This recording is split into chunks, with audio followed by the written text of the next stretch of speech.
Hey guys, my name is Katrina. I'm here at the Lincoln Children's Zoo today, and I'm a zookeeper, and we'll be talking about bobcats today. So we have two males here at the Lincoln Children's Zoo.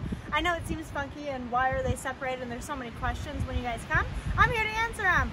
So there are two males. In the wild, they are actually territorial, so males would never see each other. They'd have their own separate territories. If they were in the same territory, they would probably fight. So that's the reason they are separated. Another question we get commonly is, why do they look so different? That's because they're different from different areas. So bobcats are the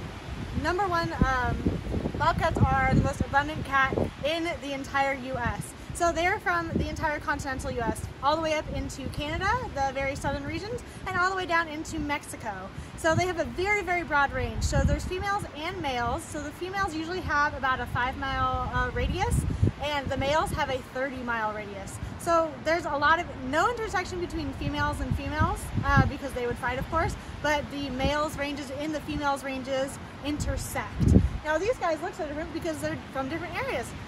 So I have Apollo and Zeus with me today. Apollo is going to be 7 years old today, and not today. Apollo is going to be 7 years old this year, and Zeus is going to be, I believe it's 17 this year. He is our old man. He is quite cute though, and he is from a little bit northern regions. That's why he has, he kind of looks bigger, and he's a little bit fuzzier and fluffier. And Apollo looks more kind of slim, and that's because he's from Tennessee. So it's a very warm place compared to a very cold place, and that's why they look so different. Now, their spots and all the things that they have on their body, including those little white spots on the back of their ears, are all things to do with camouflage. You usually don't see bobcats in the wild, and that's because they're so elusive. Things that they eat, they love meat. They love rabbits, they love rodents, they love birds. Anything they can catch, pretty much, they will go for it. Now, these guys are crepuscular, which means that they are active during the twilight hours, or dawn and dusk. So usually if you were going to see a bobcat and you were out hiking or something, if you were going at dawn or dusk, you have a very, very slim chance of seeing one. So if you go hiking, remember that. All right, bobcats are actually twice the size of your household cat. So if you ever look at a bobcat and think, how do these guys vary in size compared to my guy at home? And that's going to be, they weigh between like 16 and 25 pounds-ish. Now today, I'm going to be doing a bit of training.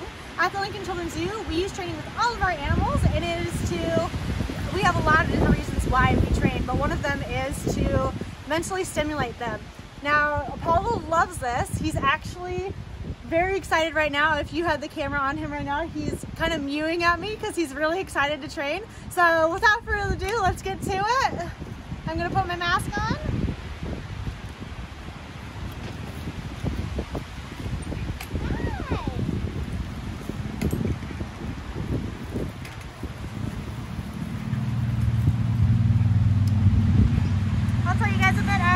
About training after this, but I'm going to get to training first. Oh. Oh. You sit down? Good boy.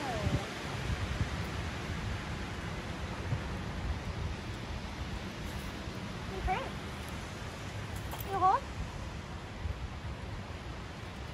Good job.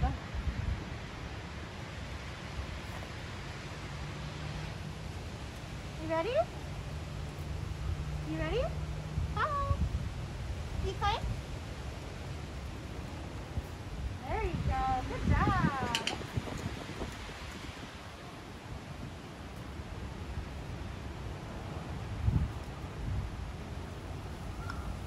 Good job. Good job.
medical behaviors.